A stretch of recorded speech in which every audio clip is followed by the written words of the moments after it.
My name is Maya Brooks, and I'm 32 years old. To the outside world, I'm the definition of success. I'm the founder and CEO of GeneVis, a rising biotech company that develops diagnostic tools using AI-driven genetic mapping.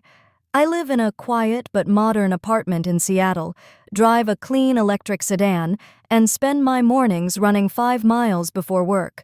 I speak at conferences, get featured in tech magazines, and investors shake my hand with both palms. But none of that seems to matter to my family. To them, I'm just the quiet one, the girl who always sat in the corner with a book while everyone else danced at weddings or laughed at Thanksgiving. I'm not dramatic, I don't overshare, and I've never really belonged in the curated version of the Brooks family they like to present to the world. My younger sister Sophie, on the other hand, is the family diamond. She's 28, bubbly, beautiful, and works in brand communications for a fashion house. She takes perfect selfies, knows which wine to bring to every occasion, and has over 100,000 followers on Instagram. She's relatable in a way I've never been. My parents love to say she lights up a room. Sometimes I wonder if I'm just the shadow behind her glow. Our parents, Thomas and Carol Brooks, are charming suburban achievers. Dad's a retired architect who still wears his alma mater ring, and Mom runs local charity events like she's managing the UN. On the surface, they're warm, smiling people who tell the neighbors how blessed they are. And maybe they are. They just never included me in that blessing. Growing up, I learned quickly that quiet success doesn't photograph well. Science fairs don't impress like prom photos. Coding at night doesn't feel as glamorous as college parties. So, while Sophie's every little milestone, her internships, her promotions, even her new apartment was met with champagne and group hugs, my own wins often passed with a polite nod or a quick, "Oh, that's nice, sweetie." After college, I moved out and barely looked back. I built GeneVis from the ground up, bootstrapping through failures and pouring every spare dollar into product development. I didn't tell them when I raised my first $5 million in seed funding. I didn't even tell them when Forbes named me one of the top founders under 35. What would have been the point? But despite the emotional distance, I still tried to show up. Quietly, steadily. I helped pay off Mom's medical bill when she broke her hip 2 years ago. I co-signed Sophie's first car loan. I wired money to Dad when one of his freelance projects fell through. No one ever asked me how things were going with my company, or with my life. I convinced myself it didn't matter, that I wasn't doing it for recognition. That family meant giving without expecting applause. But lately, I don't know. Maybe it's turning 32. Maybe it's the way the silence from them feels heavier, not lighter. Like no matter what I accomplish, I'll always be the wrong kind of daughter. The one they can't explain to their friends. The one who makes them uncomfortable. And as another family gathering nears Mom's birthday, the big one, I can already feel the same question crawling back into my mind. Am I even invited this year? Because with the Brooks family, the absence is never loud. It just happens. Quietly. Like I was never supposed to be there in the first place. 2 days before Mom's birthday, I got a group text from my sister, Sophie, Group Brooks fam. "Hey, everyone! Don't forget dinner at 6 p.m. sharp at Osteria Elma. Smart casual, but festive. Can't wait for you guys to meet Ryan." That was it. No Maya, are you coming? No, will you be in town? Just a blanket announcement as if my presence was optional, like I was background noise to be tolerated if convenient. I stared at the message for a while. It wasn't the first time she'd done this. Last Christmas, the entire family exchanged gifts at Sophie's place. I only found out when Mom posted a group photo on Facebook with the caption, "So lucky to have everyone together." Everyone, except me. When I asked about it afterward, Mom said, "Oh, we just assumed you were busy with your company stuff. They always assume." I used to think it was an oversight. Now I'm not so sure. I texted Sophie privately. "Me? Is this the birthday dinner for Mom?" "Sophie? Yeah. Didn't Dad tell you?" "We thought you were probably slammed at work. No pressure." Me, I'm not slammed. I was actually planning to come. Sophie. "Oh, well, I guess it's a bit tight now since we already made the reservation, but maybe you can drop by later for dessert." Drop by later for dessert? Not even a real seat at the table. just a crumb of participation enough to make them feel inclusive, not enough to make me feel welcome. I didn't reply. Instead, I clicked on the restaurant's website. Osteria Elma was a trendy place in Capitol Hill with limited seating. If they'd made a reservation for 6, there probably wasn't room for a 7th, and I knew how that would go, me standing awkwardly behind the table while everyone passed plates and laughed at inside jokes I wasn't part of. I called Dad. He picked up on the second ring. "Hey, kiddo." "Hi, Dad. Quick question, did you guys not plan on including me in Mom's birthday dinner?" He sighed like I had already started an argument. "It's not that, Maya. We just figured, well, these things tend to be more Sophie's lane. She organized it, and honestly, we didn't want to stress you out. Stress me out by inviting me to my own mother's birthday. It's not personal." That stung the most. The way he said it dismissive, like he didn't want to go down this road. I could hear background chatter, the clinking of glasses. They were probably doing a pre-celebration dinner already. "Dad," I said carefully, "I'm flying back into Seattle tomorrow. I can make time. I want to be there." He hesitated. Then, too quickly, "It's just, Sophie's new boyfriend Ryan is going to be there, and we don't want any awkwardness." I blinked. "What awkwardness?" "You know, he's high-level finance, very sharp. And you've always made people like that nervous." I felt my stomach drop. People like what? Women with opinions. Women who don't giggle through dinner and perform pleasantness like a job. People like me. "Okay," I said. "Thanks for being honest." He sounded relieved. "You're not upset, are you? We'll do something together next week, just you and me." "Sure." I hung up before he could say anything else. I stood there for a moment, holding the phone in both hands like it might explain something to me. But it didn't. Because this wasn't about schedules, or capacity, or stress. This was about them being embarrassed by me. Again. And this time, I wasn't going to swallow it like I always had. I didn't sleep that night. Instead, I lay in bed staring at the ceiling fan spinning slowly, replaying years of moments I had buried and minimized. Things I'd once told myself didn't matter.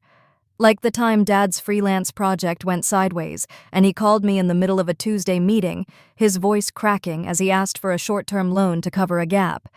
I wired him $8,000 that afternoon. He never brought it up again. No thank you card, no call to say the crisis had passed. Just silence, like the problem had resolved itself. Or the time Sophie's car got repossessed because she'd been spending her paycheck on travel and designer bags. Mom called me crying, saying she didn't want Sophie to lose confidence so close to her final interviews. I paid off the loan and quietly helped refinance the vehicle in Sophie's name.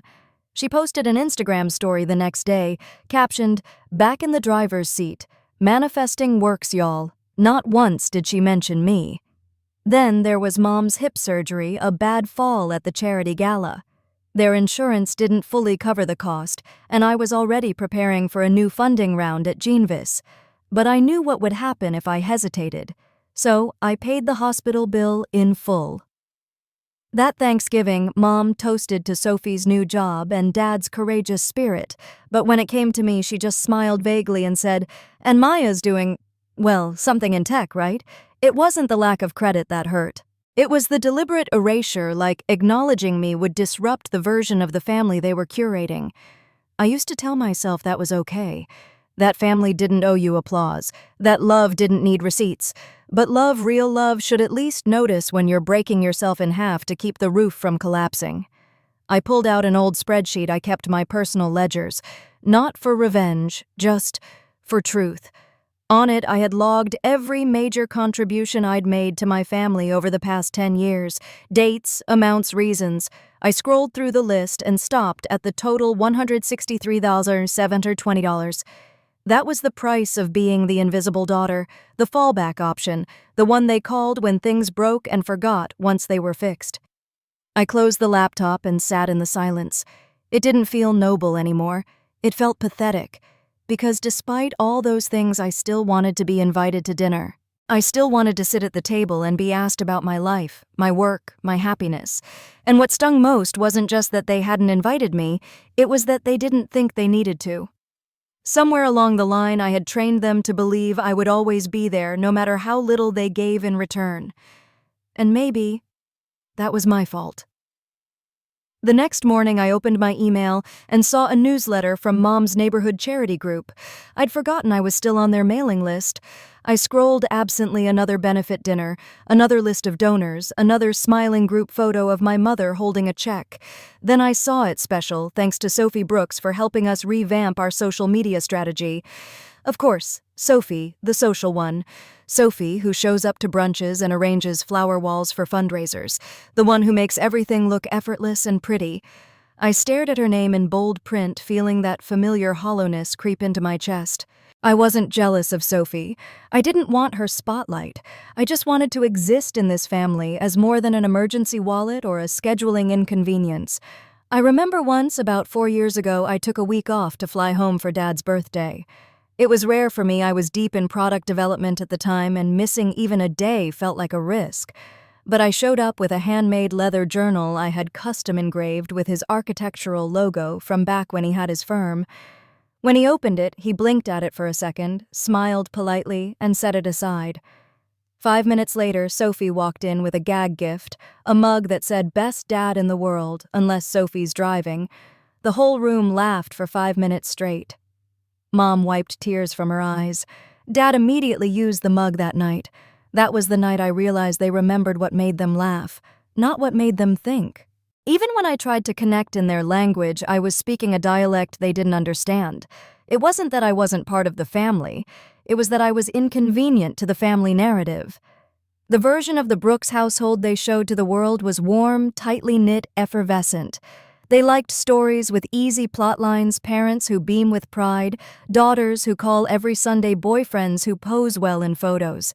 They didn't know what to do with me, an unmarried biotech founder with no Instagram, no drama, no desire to perform joy on command. My wins didn't translate to fridge magnets. They didn't make for punchy stories at dinner parties. They made people uncomfortable. But what hurt more than being misunderstood was being excluded without hesitation. I didn't even register as a possible addition to the dinner plan. Like asking if I could come would have required too much mental bandwidth. And yet if someone had called me and said, "We want you there, Maya. We don't always get it right, but you matter to us," I would have cleared my schedule in a heartbeat. I would have bought flowers and made a toast and forgiven everything just to feel like I belonged. But no one called. No one ever called. Because somewhere along the line I had made myself so useful, so low maintenance, so accommodating. They forgot I needed anything at all. That afternoon, I sat in the corner office of GeneVis, surrounded by sleek glass walls and humming machines that decoded strands of DNA faster than anything on the market. My team had just finalized our latest partnership with a major hospital network. It was a deal worth millions and had the potential to revolutionize early genetic diagnostics for rare diseases. But the only person I wanted to call was my mother. I imagined her voice on the line. "Oh, that sounds nice, sweetie. But have you seen Sophie's latest post? She's hosting a wellness panel next month with that influencer girl. What's her name? The one from The Bachelorette?" I laughed out loud bitterly. The sound echoed in my office like it didn't belong. I'd built something real, something that mattered. I was creating tools that could catch cancer before it metastasized. We'd had 3 early pilot cases where lives had actually been saved.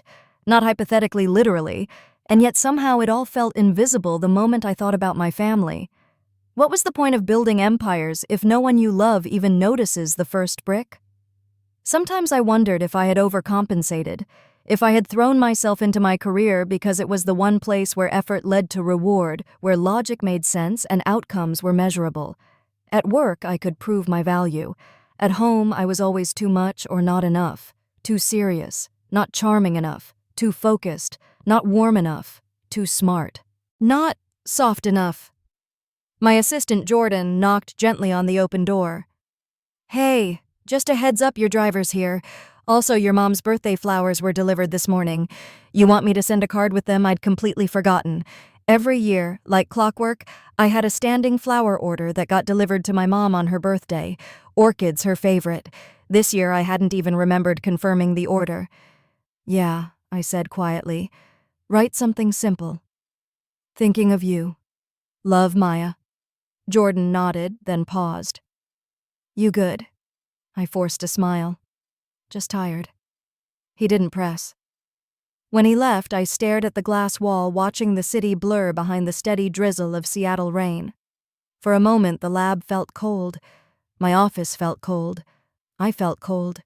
I'd spent the last 10 years giving my family money gifts and stability, and not once had they asked how I was holding up. Not once had they come to a product launch or read an article about the company. They never bragged about me the way they bragged about Sophie, even though my name was literally listed on patents. Even success had become lonely, and I hated that I still wanted their approval. Because deep down, part of me still believed that maybe if I could be impressive enough, they would turn their heads one day and say, "Wow, that's our daughter." But that day hadn't come. And I was starting to wonder if it ever would. Worse, I was starting to wonder if I should still care. That night, I opened the group chat again. They were already sending each other photos of Mom's birthday dinner setup. The restaurant table was decorated with white linens, candles, and little golden place cards. I zoomed in on the photo Sophie had posted. Sophie Ryan helped me design these. Aren't they cute? There were 6 names on the table. Mom, Dad, Sophie Ryan, Aunt Lisa, and one more I didn't recognize. Probably Ryan's sister or cousin. Definitely not me. I was officially the only Brooks not invited. I should have felt angry or maybe numb like I used to, but this time I just felt tired. Not the kind of tired you fix with a day off or a good cry. The kind of tired that comes from overstaying in places where you are not seen. It hit me then I'd spent most of my adult life auditioning for a family role that had already been cast. I was the understudy to Sophie's Spotlight, the silent investor in a story that never featured me. And the more I tried to prove my worth, the more invisible I became. It wasn't just about this dinner. It was the dozen birthdays I'd flown in for unannounced because no one thought to ask me directly. The countless times I heard about Sophie's milestones through social media before anyone told me. The holidays where my gifts were added to the pile but never opened while I was on the phone. I remembered once, 3 years ago, when I sent Dad a framed photo of one of the early GeneVis prototypes with a note that said, "Proof of persistence." I never heard back.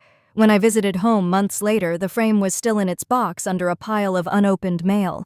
That was the same trip Sophie introduced her then-boyfriend, a guy named Tyler, who worked in crypto and kept calling me Ms. Google. The whole family had laughed when he said it. I had smiled too. I was good at smiling. I didn't want to be good at it anymore. I closed the group chat and deleted it from my home screen. Then, with a deep breath, I opened my banking app. There was a small automatic weekly transfer that had been going to my parents' joint account since 2018. Just a little safety net they'd never asked for directly, but had always expected. I'd started it after Dad casually mentioned feeling uneasy about retirement. I canceled it. My fingers didn't even hesitate. I scrolled down to another recurring payment, Sophie's graduate school loan, which I'd quietly been paying off in chunks. She had once cried to me on the phone about not wanting to start her life buried in debt. So I stepped in, like always. I canceled that too. No text, no explanation. For the first time, I felt something close to power. Not anger, not vengeance, just clarity. I wasn't doing this to hurt them. I was doing it to stop hurting myself, because maybe they never intended to exclude me maliciously. Maybe they just got used to me always being the one who understood, who showed up, who never made a fuss, but I wasn't going to keep making it easy for them to forget me. Not anymore. 2 days later, I received a voicemail from Mom. Her voice was overly sweet the way it always was when she wanted something. "Hi, honey. Just wanted to check in and say thank you for the flowers. They were gorgeous as always. And I know things have been a bit tricky lately, but we'd love for you to stop by this weekend. Sophie said you're in town. It would mean a lot to us if you came even just for a little while. Love you, click." There was no mention of the dinner, no acknowledgement that they hadn't saved me a seat, just a casual invitation as if I'd been the one who disappeared. And still, I considered going. That's how deep the hope ran, that maybe, just maybe, showing up would reopen something. A door, a conversation, an apology, even a shallow one. I didn't call back. I didn't text. But I drove. That Saturday afternoon, I pulled up outside my parents' house. Same white-paneled colonial with blue shutters. Same flower bed Sophie had helped Mom plant last spring. Same wind chimes that had annoyed me since I was a kid. I sat in the car for a minute. My stomach twisted. I had no idea what I was walking into. Inside the house buzzed with conversation and the faint scent of lemon candles. I knocked anyway. Formality felt necessary now, and when the door opened, it was Aunt Lisa who greeted me. "Maya," she beamed, pulling me in for a hug. "We didn't think you'd make it." I smiled politely. "Yeah, neither did I." She stepped aside and I entered into a scene that might as well have been a catalog photo. Sophie stood near the kitchen island laughing in perfect angles beside a tall, handsome man in a slate-gray blazer. Ryan, I assumed. He was holding a bottle of wine, gesturing smoothly as he told a story I couldn't hear. Mom was perched on a bar stool, her hand on Ryan's arm like she'd known him for years. Dad stood beside them, nodding along, clearly impressed. I hovered near the door, suddenly hyper-aware of my black sweater, my rain-damp boots, the silence I brought with me. Sophie noticed me first. "Maya." "Oh my God, you came," she said, walking over with a smile that didn't quite reach her eyes. I wasn't sure if I should. I replied honestly. She laughed a little too brightly. "Don't be silly. We're just keeping things casual. Looks pretty formal to me." She ignored that and reached for my arm. "Come meet Ryan." I followed her to the kitchen where Ryan turned, and for a split second he studied me. His face shifted from charming to uncertain. "This is my sister Sophie," said. "Maya." He extended a hand. "Nice to meet you." I shook it, watching him closely. There was something behind his eyes, something flickering. Then it clicked. He knew me, or rather, he worked for me. I stared at him a beat longer, not sure whether to say anything. Not here, not like this. He didn't say a word either. Interesting. Sophie kept talking, oblivious. "Ryan's a CFO, now he just started at a biotech firm last month. I keep telling him he should pick Maya's brain sometime. She runs her own company, you know."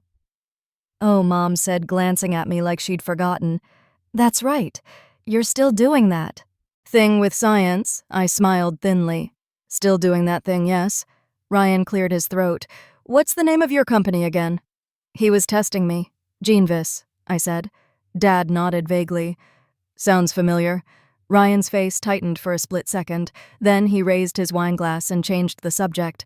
As the evening rolled on, I found myself fading further and further into the background. I stood near the sliding glass door, sipping a glass of sparkling water, watching the carefully curated celebration unfold like a stage play. Everyone played their part with ease, Mom fluttering around the hors d'oeuvres, Dad pouring wine like a vineyard sommelier, Sophie basking in praise, while Ryan stayed perfectly charming and mysterious. No one asked me what I'd been working on. No one asked about GeneVis. No one even asked if I was hungry. Aunt Lisa tried, bless her.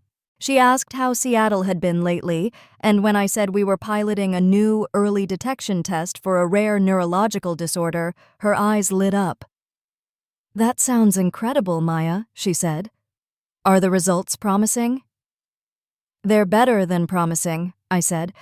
"We've already helped a few patients catch symptoms early enough to start preventative treatment.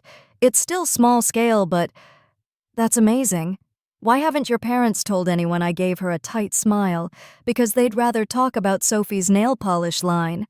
Aunt Lisa's smile faltered. She gave my arm a gentle squeeze, then wandered off toward the kitchen. I stood still, trying to breathe through the tightness in my chest. Then I heard Sophie's voice from the dining room. "Ryan has been such a rock lately. Honestly, it's so refreshing to date someone who's already financially stable, you know, like not in some messy startup phase or anything." A pause, then laughter. Mom's, Dad's. Even Ryan gave a half-hearted chuckle. My face flushed. The dig was obvious. I didn't care that it was veiled. What stunned me was that they laughed like the joke was fair game, like it was okay to mock the thing I'd built with my blood and bone just because they didn't understand it. I set my glass down and stepped outside onto the patio. The air was cool and damp, the sky still overcast. For a moment I just stood there staring into the dark. I could hear their voices through the glass door light, bright, perfectly in sync. I wasn't part of this world anymore. Maybe I never had been. The realization wasn't new, but this time it didn't just hurt, it liberated something. Because if I no longer belonged, then I no longer had to try.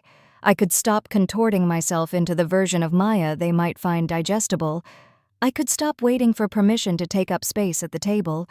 I walked back inside just as Sophie was holding up her phone. "Okay, group photo." Everyone squeeze in. I hovered behind them as they arranged themselves in front of the fireplace. Sophie gestured vaguely in my direction. "Come on, Maya, in the back. Of course. Before I could move, Aunt Lisa stepped forward and said, "No, Maya should be in front. She's the reason Carol even got through surgery 2 years ago, and the only one here who's saving actual lives." Dead silence. Mom cleared her throat. "Lisa, let's not get dramatic." "Dramatic?" Aunt Lisa laughed. "I just think if we're going to take a family photo, maybe we should make sure we actually treat each other like family." Ryan shifted uncomfortably. Sophie's face stiffened. Dad looked like he wanted to disappear. I met Aunt Lisa's eyes. She gave me the smallest nod, almost imperceptible, but in that moment it felt like the first true connection I'd had all evening. I stepped forward slowly, not toward the camera, but toward the hallway. "I'm gonna head out," I said, my voice calm. "Oh, Maya," Mom started. "Don't be like that." "Like what?" I looked around at them, this gallery of smiling, polished strangers. Like someone who knows when she's not welcome. I didn't slam the door when I left. There was no screaming, no tears, no dramatic parting shot. Just the sound of the front door clicking shut behind me, softer than it should have been. The kind of silence that follows an answer you didn't want, but always knew. I walked to my car, slowly letting the cold air clear my mind. The porch lights glowed behind me, casting long shadows over the perfectly trimmed hedges. Inside, I imagined them resettling into their performance, smoothing over the moment like a wrinkle in a tablecloth. Maya's always been a bit sensitive. She takes things too personally. We invited her, didn't we? They would rewrite the evening before dessert was even served. And for the first time, I didn't care. I sat in the driver's seat with my hands resting on the wheel. I didn't start the car. I just stared through the windshield, letting the stillness sit with me. I wasn't angry. I was done. Done being the fallback. Done being the one who always forgave without being asked. The one who paid quietly, arrived quietly, left quietly, so they could maintain their illusion of unity. I pulled out my phone and opened my contact list. Dad, Mom, Sophie, all still listed under the same grouping I'd created years ago, family. I edited the label, emergency only. Then I opened my email. There, sitting unread for 3 days, was a message from our new HR coordinator at GeneVis. Subject line, new finance team onboarding. Ryan Chen. I'd ignored it earlier in the week, buried under everything else. But now my eyes locked onto it with sharp clarity. I tapped it open. "Hi Maya, just confirming that Ryan Chen, our new Director of Strategic Finance, has officially started this week. I've attached his onboarding documents and temporary access credentials. Let me know if you'd like to set up a brief meet and greet. He's very excited to be part of the team." I stared at the screen, equal parts amused and amazed. So this was it. The man my parents were now proudly parading around, the one Sophie had been subtly using as proof of her stability, was my employee. He'd gone through my company's HR system, signed contracts that bore my name at the bottom as CEO. He worked for me and said nothing. I opened his file and skimmed through it. Ivy League background, solid work history, smart. But there it was, clear as daylight, his signature under the employment agreement. Underneath, mine. My name was literally the last word on the page. I laughed. Really laughed this time. Not bitterly, not from pain, just in disbelief. They had spent the entire evening talking about his high-level finance job like it existed in a vacuum. Like I was still tinkering in a garage while Ryan was the one who'd made it. And he let them. He had the opportunity standing right there in that kitchen to say, "Actually, I work for Maya." But he didn't. Because it was easier not to. Because acknowledging me would have disrupted the hierarchy that made everyone comfortable. I closed the file and leaned back in my seat. I wasn't going to out him. Not yet. Let them play their little game a bit longer. But the boardroom was mine. And when Ryan showed up Monday morning to his first senior staff briefing, I'd be there not as Sophie's sister or the girl no one remembered to invite, but as his boss. The story was no longer theirs to tell. Monday morning arrived quietly. Seattle was drenched in its usual gray drizzle, and the GeneViz office buzzed with the low, efficient energy of a company running at full throttle. People nodded as I passed, a few smiled, but no one stopped me. They were used to my presence. I wasn't ornamental. I was the engine. I stepped into the glass-walled boardroom at 9:01 a.m., coffee in hand, laptop under my arm. My assistant Jordan was already arranging folders for the new quarter's strategy review. Across the room sat several department leads, product development, clinical trials, AI optimization, and there, in the last open chair near the window, was Ryan. He stood the moment he saw me. His eyes flicked to my face, then back to his hands. He looked, not nervous exactly, but definitely alert. His tie was too tight, his posture too correct. "Good morning," I said to the group, taking my seat at the head of the table. "Let's keep this efficient. We've got a lot to cover." I opened my laptop as Jordan began handing out agendas. Ryan stayed quiet, but I could feel his attention radiating toward me like a heat lamp. He was calculating, trying to decide if I was going to expose him. I didn't. Not yet. The meeting moved forward briskly. We reviewed quarterly burn rate, clinical success ratios, pilot hospital feedback, and funding timelines. I asked hard questions. I pressed our AI team to explain their risk model drift. I clarified launch delays with product leads. And every now and then, I would glance at Ryan. He sat perfectly still, jotting notes, nodding.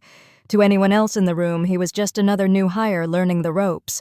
But to me, and now to him, he was a man sitting at the wrong table with the wrong assumptions about who mattered.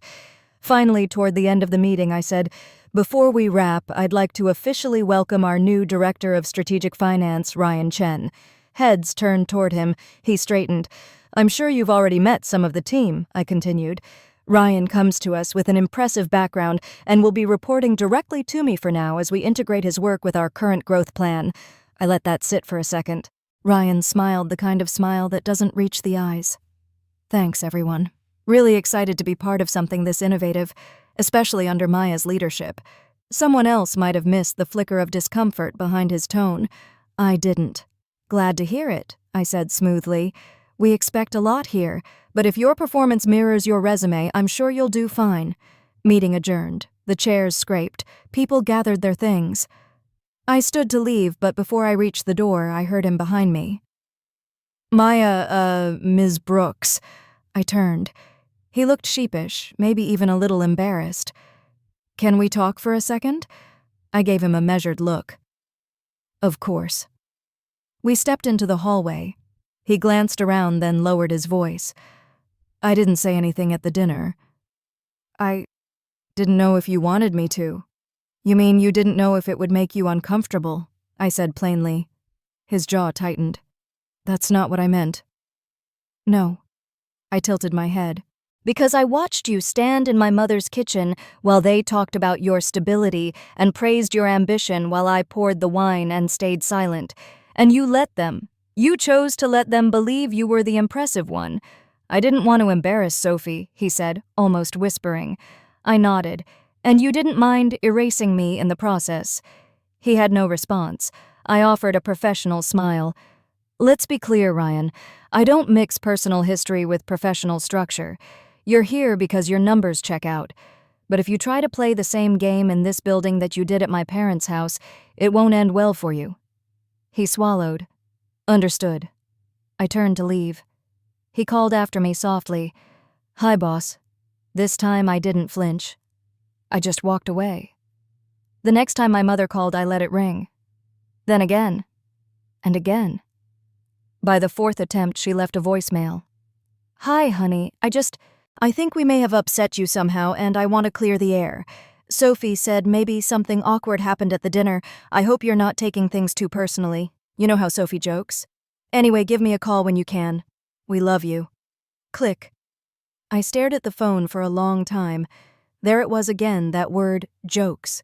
That excuse. That soft blanket they threw over every insult, every erasure, every public humiliation dressed as light-hearted banter. They never meant it. You're too sensitive. Don't ruin the vibe. And somehow I had always been the one expected to fix the vibe they ruined. I opened the message app. I didn't text back. Instead, I pulled out an old photo from the bookshelf in my apartment, one of the last full family pictures we ever took where I actually looked happy. I was maybe 17. No makeup, tangled ponytail, awkward smile. Sophie was radiant, of course, and Mom had her arms wrapped tightly around her. Me, I was standing just to the side, not quite in the center, not quite out of frame. Even back then, I knew. I placed the photo face down on the shelf. Then I sat down and began to write. Not an angry email, not a final speech, just a letter for me to remind myself of what I was finally choosing. I choose clarity over closeness. I choose peace over performance. I choose to stop buying a seat at a table that was never mine. The next morning, I packaged up the last physical connection I had to them, the keys to the lake house I'd co-signed for 5 years ago. The one they used every summer. The one where they'd hosted Sophie's graduation party without inviting me. I mailed them with no note, just the keys. That night, Sophie finally texted. "Sophie, I don't know what your problem is, but Mom's been crying. This is seriously selfish, Maya." I stared at the message, then typed, "Me. You're right, I've been selfish. I've spent years pretending to be okay with being erased, just so no one else had to feel uncomfortable. Sophie. Oh my God, you're being so dramatic. Me. And you're being so predictable." She didn't reply. I blocked her number. Not out of spite. Out of mercy for myself. Because the truth was, I didn't hate them. I just didn't trust them anymore. And I couldn't keep sacrificing parts of myself for people who only valued what I could offer, not who I was. In the days that followed, the silence felt strange. Like walking through a house where all the furniture had been removed, oddly spacious but echoing with memory. But it also felt lighter. No more group texts that only reminded me I didn't belong. No more wiring money out of guilt. No more overextending myself just to be included. For the first time in years, I felt like I was building something that included me, my own life, with boundaries, with intention, with dignity. And no one, not Sophie, not my parents, not anyone was going to make me feel small in it again. It started with a LinkedIn notification. I was sipping my morning coffee, reviewing the week's calendar when the ping came through. Ryan Chen has updated his job title Chief Financial Officer at GeneVis. I froze. That wasn't unusual, of course. Our executives often updated their profiles after probation passed or to reflect internal title changes. But what caught my eye was the flurry of comments beneath his post. "So proud of you, Ryan. You deserve this. Knew you'd make it to the top fast. Sophie always said you were going places." Lucky company. Wow, CFO already. Incredible. The last one was from my father. That's our future son-in-law. Big things ahead. My stomach turned, not because Ryan was sharing the promotion, but because of how he framed it, excited to take the reins as CFO at GeneVis, where we're pushing the frontiers of biotech innovation. Humbled to help lead this journey. Huge thanks to my mentors and supporters, especially the Brooks family, for believing in me long before I stepped into this role. No mention of me, no mention of GeneVis's founder, no mention of the woman who signed his offer letter. Instead, he made it sound as though my family had placed him here, like they were the ones building this company, as if I were an invisible passenger on my own ship. I stared at the screen, pulse steady. I wasn't shocked. I was disappointed. But not in Ryan. In myself for giving him the benefit of the doubt. He hadn't just stayed silent at that dinner. He had chosen silence as a strategy. He had positioned himself as the golden boy not only in my family, but now in my company, knowing I was unlikely to call him out. And now he was rebranding my legacy as part of their narrative. I opened Slack and messaged our internal communications lead. "Hi. I'd like to draft a founder's letter for our upcoming investor update. I want to personally clarify leadership structure vision and our origin story. Let's publish next week." Then I messaged HR. "Let's also conduct a full audit of executive LinkedIn and public disclosures. I want brand consistency and accurate attribution across all platforms." They responded quickly, on it. 10 minutes later, I walked into the boardroom where the leadership team had already gathered for our weekly stand-up. Ryan was there talking with our legal counsel about fundraising terms. He looked up when I entered, smiled like nothing had happened. "Morning, Maya." I set my laptop down calmly. "Good morning," I said, then to the team. Before we start, just a quick reminder, if you're updating your titles or sharing your professional story publicly, please ensure it aligns with the facts. That includes company history, founder attribution, and leadership structure. Ryan's smile faltered. I didn't look at him. I didn't have to. 2 days after the meeting, the founder's letter went live.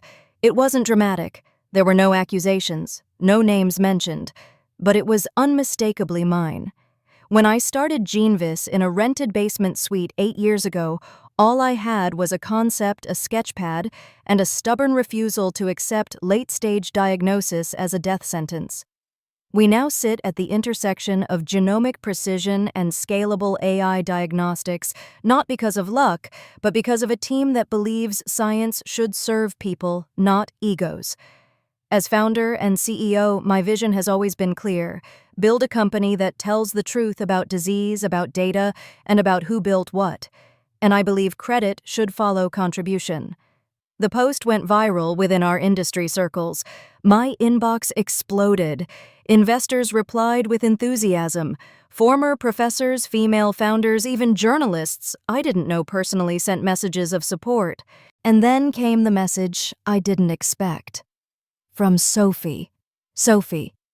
"Wow, just read your company letter. Was that aimed at us?" I stared at her words for a full minute. So she'd finally realized. "Me. If the shoe fits. Sophie." That's not fair. Ryan didn't mean to take credit. He's just proud. "Me. No. He's strategic. And you knew exactly what you were doing too." There was a pause. Then Sophie. "Mom's furious. She says you're trying to humiliate us publicly, especially with that line about credit should follow contribution." I didn't reply, because that line wasn't about them, it was about me, and for once I wasn't going to defend it or water it down just to make everyone else feel comfortable. 20 minutes later, my father called. I answered mostly out of curiosity. "Hi, Dad." He didn't start with pleasantries. "You didn't need to write that letter," he said, voice clipped. "You could have just talked to us. I tried, for years." A beat. "You made Sophie look bad," he added. "No," I said calmly. "Sophie made Sophie look bad. I just stopped cleaning it up. You're being cold." "No, I'm being clear." Silence. Then he muttered, "Your mother's not sleeping. Maybe she should start listening." Click. He hung up. I didn't call back. Later that week, Ryan came into my office. He looked smaller somehow, less polished, less sure of himself. I wanted to say, "I'm sorry," he said quietly, "for how that post made things look." I didn't speak. I just waited. I got caught up in the attention, he continued. "Your family's been so supportive of me, and I think I confused that with ownership, of my career, of this job." "Interesting," I said. "And whose career do you think this company represents?" He looked down. "Yours." "Obviously." I leaned back in my chair. "You've got potential, Ryan, but if you ever use my name as a step stool again, I won't just write a letter.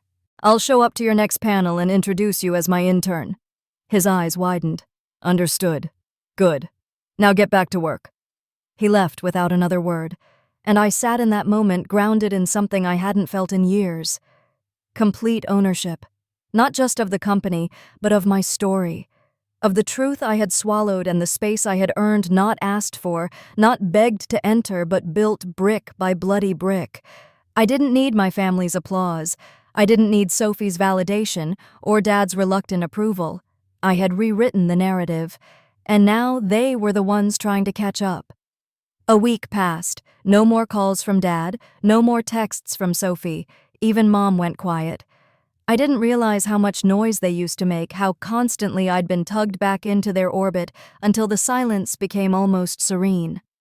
And in that quiet, I found room to breathe, room to think, room to be. Then one morning, my assistant Jordan knocked gently on my door.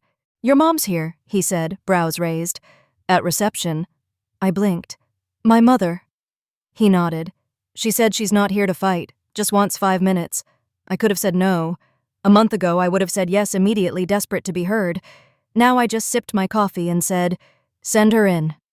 Mom entered my office like a woman walking into church, humbled, careful.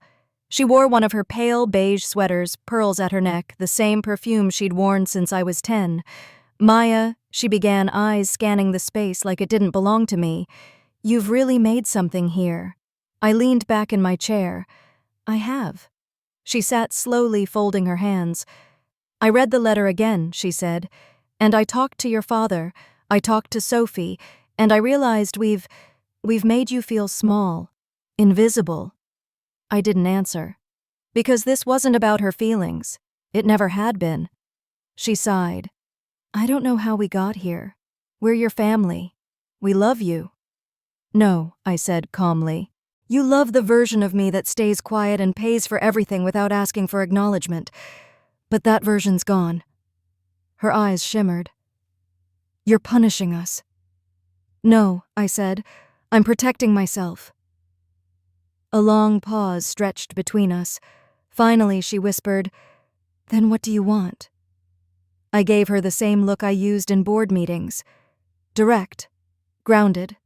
"I don't want anything. I'm not here to negotiate. I'm just done pretending I'm okay with being tolerated instead of respected." She opened her mouth, then closed it again, and for the first time in a very long time, she didn't have a rebuttal. That silence. It was more healing than any apology she could have offered, because it meant she had finally started to understand. This wasn't a tantrum. It wasn't bitterness. It was truth standing tall for the first time without asking for permission. A few days after Mom's visit, I received an email. Subject: family dinner, Sunday 6 p.m., from Sophie. I nearly laughed, not because it was funny, but because the subject line sounded so normal, as if nothing had happened, as if months of silence, condescension, and calculated erasure could be wiped away with a shared meal and a tossed salad. Inside it read, "Hey, we're putting together a small dinner this weekend. No pressure, but Mom said she'd love to have you. I think it could be good to just reset. Let me know. S." There was no apology, no ownership, just a vague gesture toward starting over. I didn't reply right away. I went for a walk. It was one of those cold Seattle evenings that smelled like wet pavement and pine needles. My boots echoed on the sidewalk as I passed coffee shops and corner bookstores, people huddled in coats, everything dim and hushed. For most of my life, I would have jumped at the invitation, not because I believed it would fix anything, but because I was always afraid that saying no would close the door forever. But now, for the first time, I realized some doors need to close, or be replaced with gates. And gates have locks. The only question now was, would I give them a key? I returned home and sat down with a blank page, and I wrote my reply. To Sophie, subject: Sunday dinner. Hi, thanks for the invite. Before I decide, I want to be transparent about where I stand. I'm not interested in resetting things if it means going back to pretending. I'm not looking for smiles that disappear the moment I leave a room. I don't want to be tolerated at family events like some inconvenient guest. If I come to that dinner, it won't be as the Maya who swallows disrespect for the sake of peace. It'll be as the Maya who built something from the ground up, who has nothing to prove, and who won't sit quietly while her story is rewritten for someone else's convenience. So here are my conditions. 1. No performances. If anyone says anything snide and then calls it a joke, I will leave. No explanations, no second chances. 2. I will not be the bigger person. If I'm disrespected, I will call it out. Not to cause drama, but because silence has cost me more than conflict ever could. 3. I expect acknowledgement. You don't have to throw me a parade, but if you're inviting me as family, you will treat me like I matter not just for what I do, but for who I am. 4. Ryan doesn't speak on my behalf. Not about the company, not about my work, not even about what wine I prefer. I don't need a spokesperson. If those terms are too much, I understand. Truly. But I'm not interested in half-truths and emotional landmines anymore. Let me know. Maya. I hit send. And for the first time in years, I didn't wait for their approval. I didn't hold my breath hoping for acceptance. Because now I understood something I never had before. Power isn't about control, it's about clarity. And I had never been clearer. The next morning, Sophie responded, "Message received. You're right, let's do it your way." That was all. No emoji, no fake warmth. But it was enough. I showed up to that dinner 5 minutes late in a tailored coat and my sharpest heels. I brought nothing, not wine, not flowers, not desserts to win points. I brought only myself. And when I walked in, the room didn't shift uncomfortably. They stood. Dad pulled out a chair. Mom gave me a genuine smile, small but real. Ryan said nothing, just nodded respectfully. And Sophie. She leaned in and whispered, "Welcome back." I didn't reply. Not because I didn't appreciate it, but because finally, after all these years, I no longer needed to be welcomed. I had arrived on my own terms. The funny thing about drawing boundaries is that no one believes you until you enforce them. After the dinner, there were no grand reconciliations, no hugs soaked in tears, no family photos framed in forgiveness. What followed instead was something far more valuable to me. Consistency. For the first time, my family began treating me like a full person. They didn't always know what to say. They fumbled, hesitated, tripped over words. But there were fewer jokes, fewer backhanded comments, fewer conversations where I had to smile through invisible bruises. And when someone did cross a line because old habits don't die easily, I didn't lecture or cry. I simply left. Once Mom asked me during brunch if I'd ever consider mentoring Sophie's friend who wants to start a skincare tech app but could really use your business brain.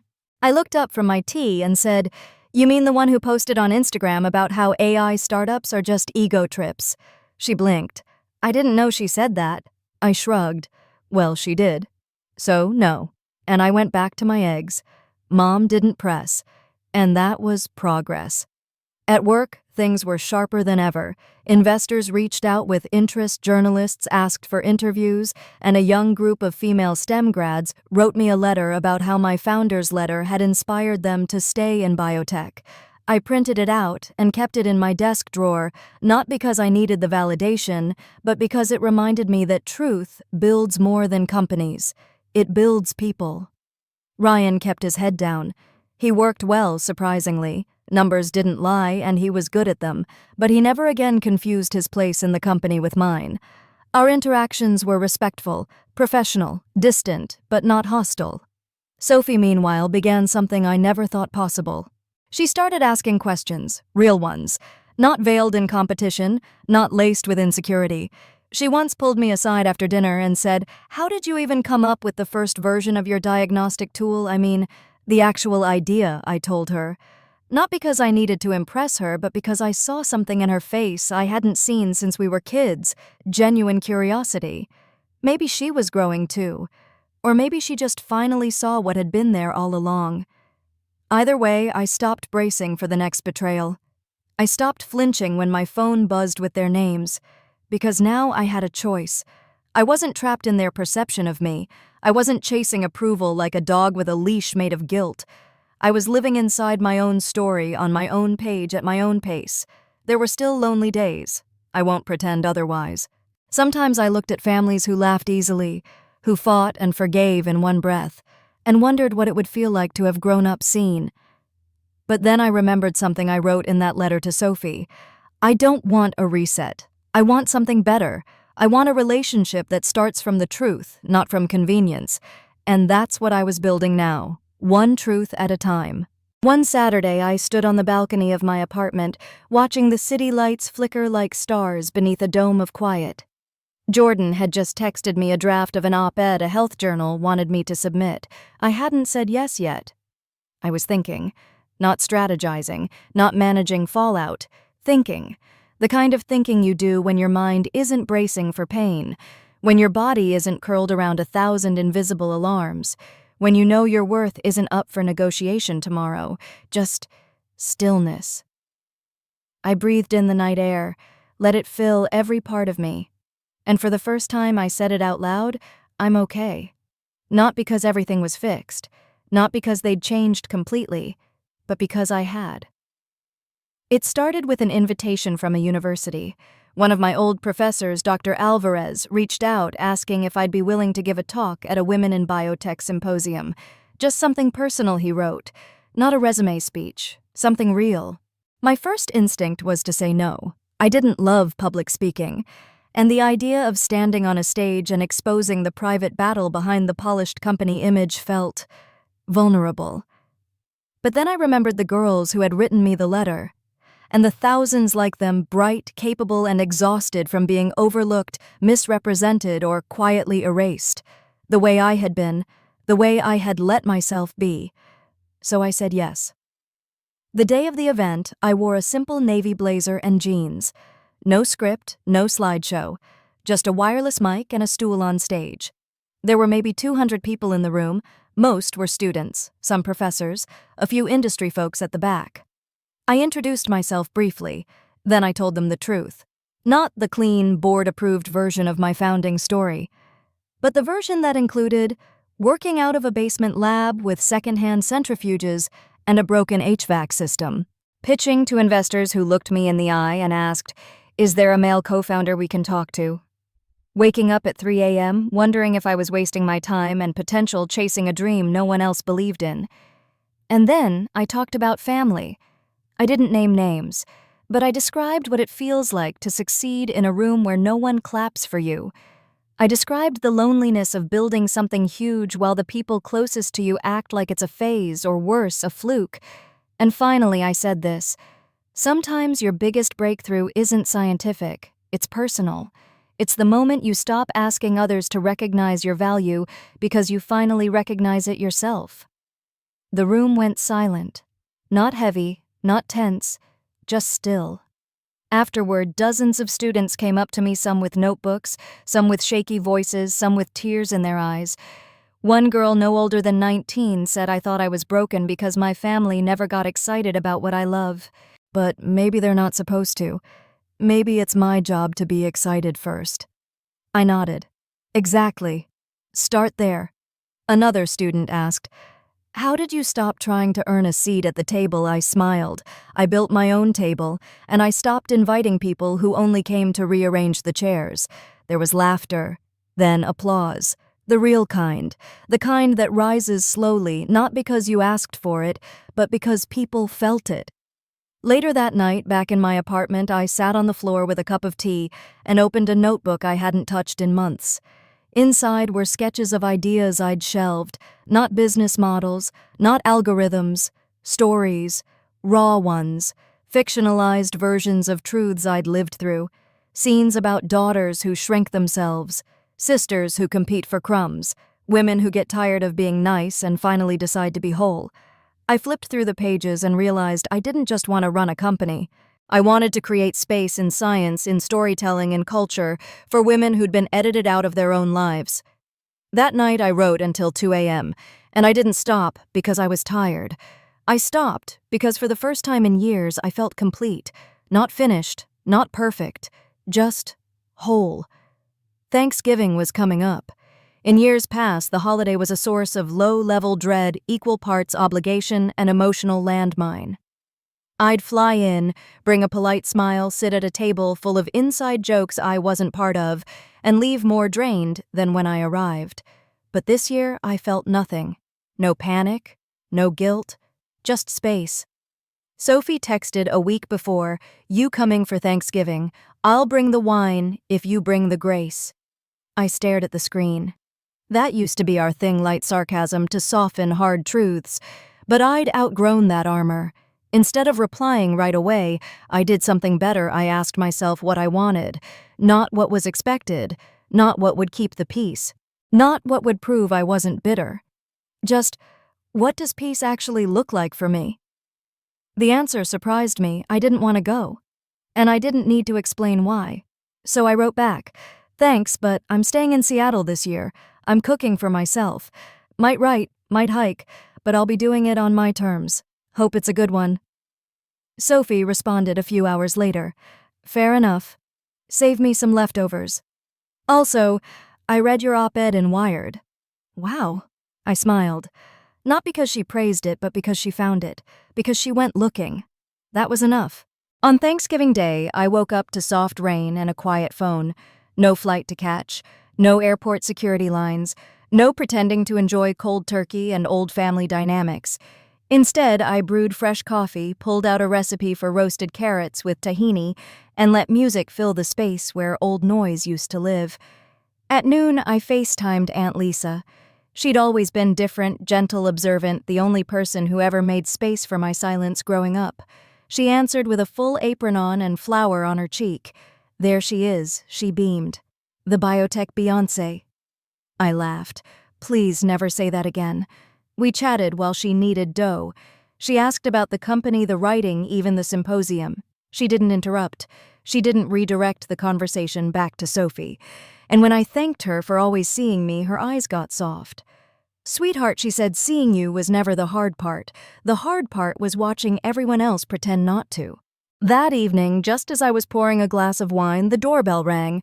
I wasn't expecting anyone. When I opened the door, Sophie stood there in a coat holding a Tupperware container. She looked hesitant. Mom made too much stuffing, she said. She insisted I bring you some. I raised an eyebrow. She know you're here? She smirked. Not exactly. I stepped aside. Come in. We sat on the couch, cross-legged, the container unopened between us. After a long pause, she said, You know, I used to think you just didn't like being part of things, that you chose distance. I did choose distance, I said. Eventually, after years of being close enough to get burned. Sophie nodded slowly. Yeah, I think I finally get that. Another silence. Then she asked, Do you think we can ever be normal? I smiled gently. I don't want normal. I want honest, and that's way rarer. She looked down. I'm not great at honest. I usually go straight to charming. I know, I said. But this, showing up unannounced with stuffing, that's a start, she grinned. You gonna share that wine or what? I got 2 glasses, and for the first time in our adult lives we had a holiday moment that felt like ours. Not forced, not filtered, just real. It's strange how memories soften over time. The edges round off. The color fades a little. The pain doesn't vanish exactly, but it dulls, becomes something you can carry without flinching. One evening, months after Thanksgiving, I found myself going through an old storage box in my hallway closet. I wasn't sure why. Maybe it was curiosity. Maybe it was closure. Maybe it was just time. Inside were things I hadn't seen in years. A science fair medal from middle school. A faded sketch of my first diagnostic prototype. An envelope with a plane ticket stub from the biotech conference where I'd first pitched GeneVis nervously, awkwardly, and entirely alone. And beneath it all, a small photo album. Not the digital kind. The old kind with sticky pages and handwritten captions. I opened it carefully. There we were. A younger version of me, braces, and all standing behind Sophie as she cut her birthday cake. Mom in pearls, Dad with a disposable camera. Everyone smiling, except me. I wasn't frowning, but I also wasn't present. I looked blurred, like someone who'd been photoshopped into the frame after the fact. I closed the album and sat back. And I didn't cry, because something in me had shifted. For the first time, I could see the girl in that photo, not as a victim, but as a beginning.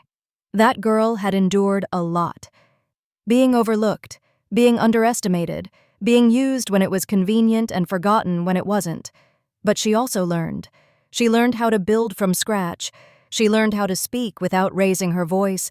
She learned how to draw lines in sand and later in stone, and eventually she became me, not despite the wounds, because of them.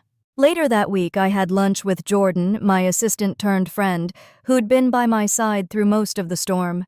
You seem different lately, he said, sipping his drink. Lighter, like you're not carrying everyone else's weight anymore. I nodded. I'm not. What changed? I thought about it for a moment. I stopped thinking healing meant being close to the people who hurt me, I said. Sometimes healing is just learning how to be whole without their permission. He stared at me, then grinned. Put that on a mug. I laughed. Too long. Fine. A tote bag then. That night I walked home slower than usual. The city buzzed as always, horns, crosswalk signals, chatter from patio tables, but inside I was still. Not numb, not detached, just settled. Like I had finally stopped chasing the version of life I thought I was supposed to earn and started living the one I'd built with my own hands. It wasn't perfect, but it was mine, and that I'd realized was enough. A few months after the symposium, I received an email from a young woman named Lena. She was a second-year engineering student at Stanford, part of an underrepresented scholars program, and had attended my talk. Her message was short but potent. Hi, Maya. I don't have a question. Just a thank you.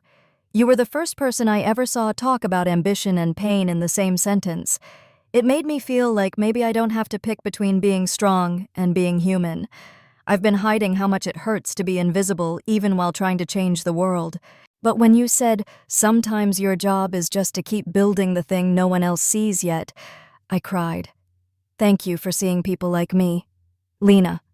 I read it twice, then a third time, and something broke open softly, not painfully, because for all the speeches, press coverage, accolades, and silent victories this right here, this was the thing. This was the reason I kept showing up, not to prove I was worthy, but to remind others that they already were. A week later, I was invited to guest lecture a group of high school girls in a community tech incubator.